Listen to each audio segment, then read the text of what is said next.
as a It is not my obligation, and do not point to me. Yes, you have a constitutional oath to uphold the Constitution, ma'am. You misunderstand the procedure. I will attempt to explain it to you. Objection. The documents that you want are not documents that are in the court's file at this point in time. Objection, I don't know ma'am. if they would ever be in the court's file at this point in time.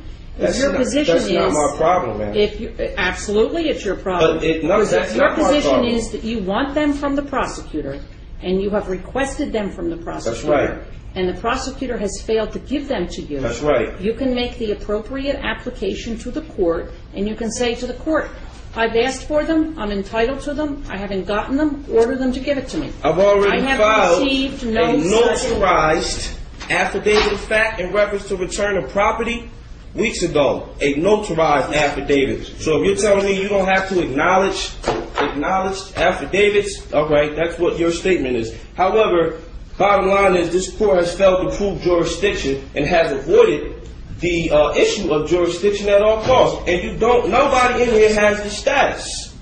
All right? Nobody has proven status, and nobody in here has the authority to proceed. Now, the last hearing we discussed, you stated that you stated, ma'am, for the record, you stated that this matter was relative to jurisdiction, not Mr. Keesler's position here and not anything else. You stated that you were giving the prosecution a chance to prove jurisdiction, and he's not even the assigned prosecutor to the case, but obviously he's remaining silent, and he has nothing to state. So I move that this case be dismissed. When there is an appropriate application before this court to address the issue of discovery violations, jurisdiction, or anything else, the court will act. Filing a notarized or not notarized affidavit is not an appropriate way to bring a matter before the attention of the court. What you must file is a notice of motion that sets forth the relief that you want, and it needs to be supported with a certification, an affidavit, whatever it is. Can you repeat that, ma'am? Notice of motion. This is exactly what I told Cheyenne Matoda Kushner L. For the record, man, which rule, authority, courtroom rule, statute are you using? It's in the court rules. I do not address that matter? It is in the court rules. I do not recall, and I'm not going to look up for you the exact court rule, but the court rules set out the procedure that you must follow.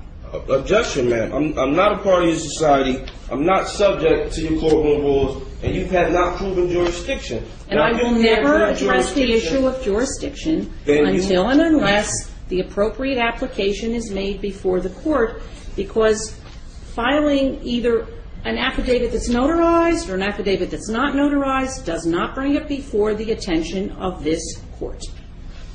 Objection. There is no discretion to ignore the lack of jurisdiction. Joyce versus United States. Jurisdiction is fundamental, and a judgment rendered by a court that does not have jurisdiction in here is void ab initio, and that is application of Y300 P.132 versus Caveat. Once jurisdiction is challenged, the court cannot proceed when it clearly appears the court lacks jurisdiction. The court has no authority to reach merits, but rather should dismiss the action. Malo versus United States 505 F2D. When jurisdiction is challenged, the party invoking jurisdiction has the burden of establishing. Basso versus U.S. Power Light Company. Courts enforcing their statutes do not act judicially but merely ministerially. Thus, no judicial immunity, and unlike courts of law, do not obtain jurisdiction by service of process, nor even arrest and compelled appearance. I'm here by way of threat, duress, coercion. I'm going to make that clear for the record every time I have to appear, if I have to appear. The only reason I'm appearing here is by way of your threat, duress, coercion, or your company's threat, duress, coercion. You can read me. Let me interrupt you, please. You can read me this until the cows come home. You can read it ad nauseum and ad infinitum. It doesn't change the fact that until the issue is brought appropriately before this court, no ruling with regard to jurisdiction is ever going to be made. Now, let me ask you this question, though. In the other matter, first of all, let me backtrack a little bit. Let me get the correct number out here because we now have two numbers. In the case with indictment number 08-04-0441, which is the one in which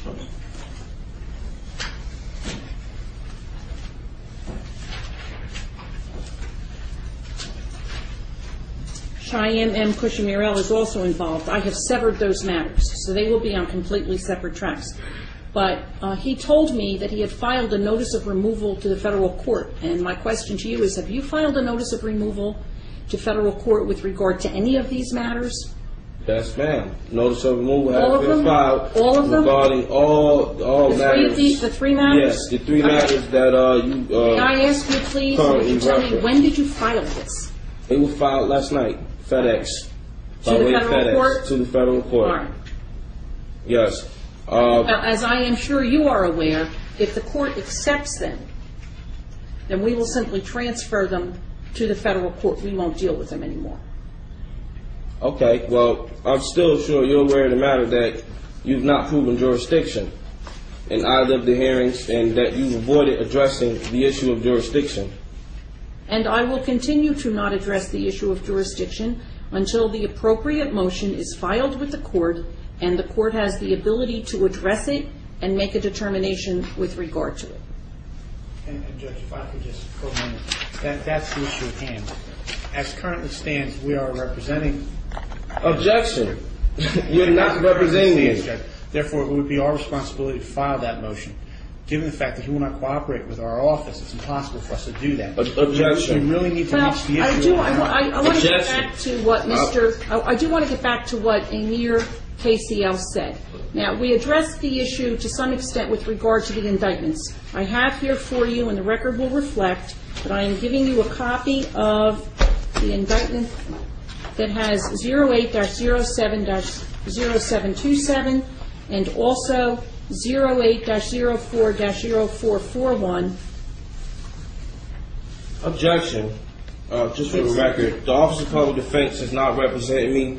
You don't have any power of attorney for me, and I'm not part of your society, so you cannot represent me, and we do not share nationalities. Okay, now, for the record, Mr. I need the Kramer. nationality of every agent in here, and I need the name and the information because I'm suing everybody. Mr. Kramer. Everybody.